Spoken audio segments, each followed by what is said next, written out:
Сайн бацхан өнөөдрийн мэд өнөөдрийн мэтлэгээр харилцааны урлаг баримтын бэлэн мөнгөний хураалт гэх гүйлгээний төрөлтөд танилцах болно.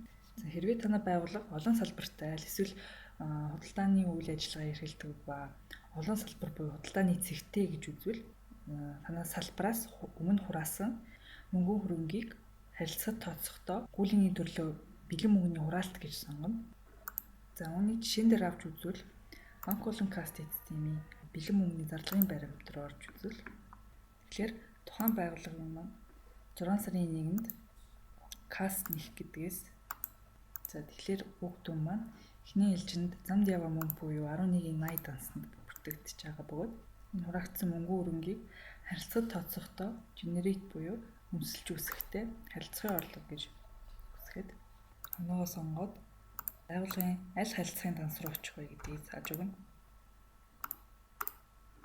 Тэгэхээр үнэлж үүсгэснээр бидний бүх хэрэгтэй мэдээлэл маань автоматаараа бэлэн мөнгөний зарлагын баримтнаас татагдж байгаа нь харагдаж байна. Үүний дараа баримтаа баталгаажуулаад дансны бичлэлийг харах юм бол манай замд яваа мөнгө буюу 11.80 данс маань хаагдаад байгууллагын харилцагын данс руу орж ирсэн бичлэлд харагдаж байна. За ингээд анхаарал тавьсанд баярлалаа.